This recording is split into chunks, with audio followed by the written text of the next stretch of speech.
BS Tech, founded in 2005, is a calibration, testing and repair company covering a wide spectrum of services for equipment in the electrical, dimensional and mechanical sectors. The company has now begun to leverage on information technology to enhance productivity and is working on standardizing its processes so that it may replicate its services across its various projects. My name is Reddy Balamrugan. Actually, my company, we do testing and calibration services. Our company is called Best Standards Technologies. So we have been around since 2005.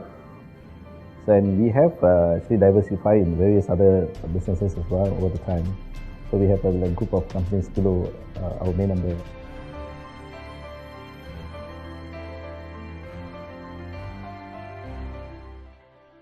Childhood, I would say that I grew up in an era where Singapore was still a village. Not many people would know that Singapore was a village then.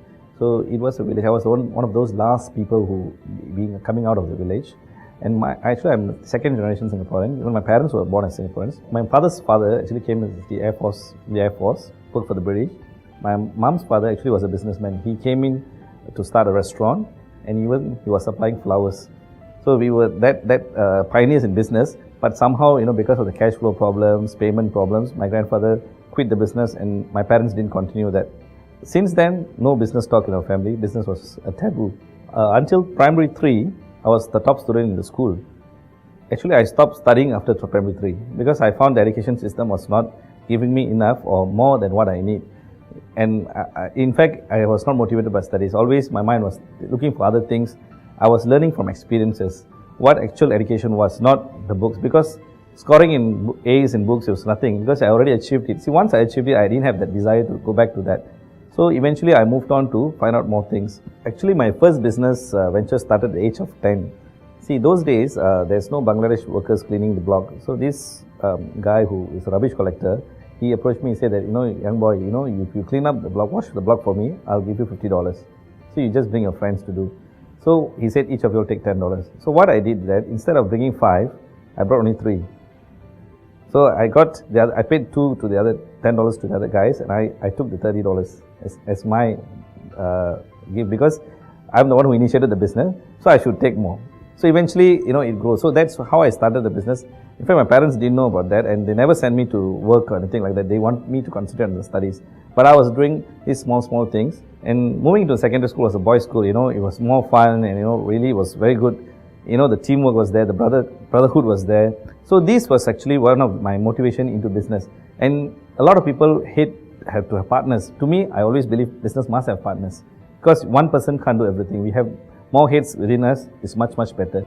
College, as I said, I was one of the top sportsmen in this college, but failed all my subjects. I didn't do well in college. Totally school was different, and being boys' school and moving there, college was totally different. Then eventually I had to go to the national service. I was in the police force. Met a lot of public people. I had chance to talk to a lot of people, and those people actually inspired me. One of these guys was a customs officer, and he was inspiring. Why not you study this and that? And I took his word. I mean, he was a stranger. I took his word. I went to Polytechnic. In fact, my mom said, no, you can't make it in Polytechnic because you flunked very badly, all Fs. So my mom refused to send me to Polytechnic because she said that, you flunked your levels, better you go to work and get married. But I said, no, give me a chance. If I score anything below B in the 6 months, I'll quit.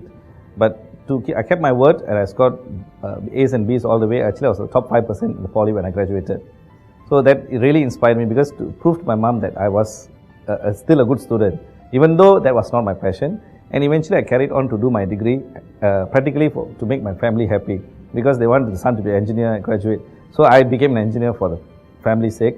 But that was not my real passion. I wanted to do something different. I wanted to be an entrepreneur or some business or something like that. But I didn't have a clue at that moment.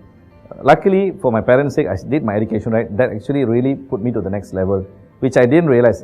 All the while I was thinking, education was not important, but it really made a difference, especially my degree, because I did my degree in UK. And the environment, the way the people communicate, the way they think was totally different. The entrepreneurial spirit was totally different, and they didn't have a fear. They were daring to do things. Whereas we were in a conservative society here, we were like curtailed, we were not into the next level of entrepreneurship. We do not take the step to move next level. And moving forward, when I came to Singapore, I couldn't find a job. Then I started working for this British guy. for a couple of years, about 3 years. Then during that time, actually, I was like building up the business as my own business. You see, in fact, I worked as though it's my company. Everything I did for the boss until that he felt that I'm indispensable in the company. Even a single battery for my pager, I didn't take from the company. I thought this was my company. I should not waste anything in this company. So this was my, I think, my success, which the identity which I had, which brought me to the success. And at that time, because of some workers problem, I quit the job. Like I became a union leader, I quit the job because of the workers, it's not because of myself. My boss really wanted me. And he stopped me from moving into any related business because he was feeling that I was a threat. In fact, it took a signature from me, an agreement saying that I should not work for any competitors or anything on my own, and he sued me. And he didn't pay my last few months' salary and all those things, he were taken away. So at that moment, I felt that I should revenge back you, or I took back the same money back from you because I didn't want to do business against him, but I thought that I should do to get back the money. See, because this was due money, which my hard work, I didn't get back. So that actually really was a fire in my heart that I need to do something. But of course, at that moment, I didn't have any money. My father passed away and my mom alone, was very difficult. So what I did was that since I said that I didn't want to be an engineer, I moved to do insurance, totally different from the line, so that he can't sue me, I can't do anything. Slowly, I struggled up and I did very well in insurance. I made some good money.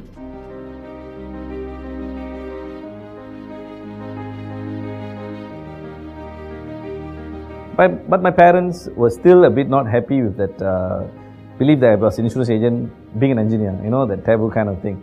So I said, no, I'll do a business. Eventually, I'll do a business in engineering. That's how actually I spun off the business. In fact, I used my mother's name to start the business in engineering. It was not even my name. So we started off and we slowly built up on that. Parallelly, I was running a student care center with my wife then. She was like running the operations and teaching. I was managing the accounts and those kind of stuff. We took a franchise. So that was one of our pioneer businesses. Education business was good, so we still had the passion for that. Then moving forward, the company started growing and I became a bit too ambitious. See, like everything was good, opportunity was good, and I started expanding until 2009 we came to a crisis that we were in debts. But 2009 I recollected everything, I reconciled. I had 13 companies then. I closed down most of them. I consolidated to 6. Cut away the losses and everything. Then I started embarking on this IT field, which I found that to improve the productivity for the company. So moving from there, slowly we started back. And I would say that my staffs during that time, I had 8 key staffs left me. But there were some who trusted me and stayed with me. Without them, I've not gone to this level. The trust which they had in me, and now they're well rewarded, they've been promoted and they're moving up. In fact, they run the company themselves. I don't even go in. You see, that's the trust which I have in them and they give to me. During crisis, they were with me, and I think I really have to be thankful for them.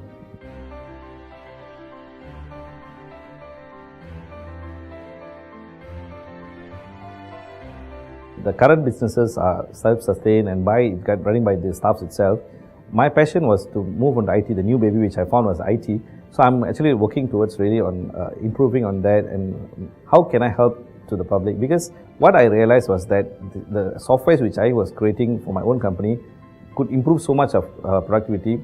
The same thing it could do to the rest. So I could be this like a backbone to these companies which are struggling or struggling entrepreneurs. So I could be like more like a consultant, helping them to restructure their company, to manage and to provide these solutions to them. Okay, in one way I'm going to make money out of the whole program. But of course, it's my passion. You see, I see successful business running. I feel very happy, and the adrenaline rush in me feels that you have done something great. So I'm moving towards that mode already. Into that, I already footstep into that mode already, and it's coming up well, and people are receiving it well. But if it really makes money for me, why not? If it's not also, I'm so happy because my other business are self-sustaining now. As I mentioned that my staffs were the key role in my business. See, I wanted to create a business which runs for itself without me being around. So what was my main intention was how to bring them to 6 months bonus level, because I used to deprive of them of the bonus. So I wanted to bring that company to the next level where the profit margins are good enough for them to get 6 months bonus. The next level which I want to move in is that how to get either a listing or some kind of arrangement where the staffs get to buy the shares into the company. See, that's my the next goal or dream which I want to do within the next couple of years, so that the business continues by itself. It doesn't need me anymore. it's going to be like a automated kind of business, which the staffs run the business for themselves. I mean, I'm going to create entrepreneurs within the business itself.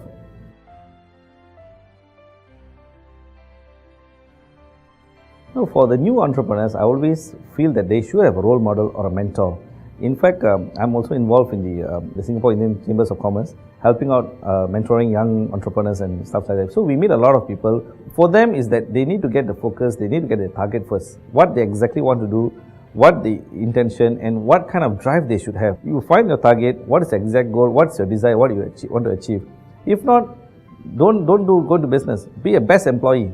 You will be more successful, best employee, and one day somebody will spot you. Do 100% in whatever you do.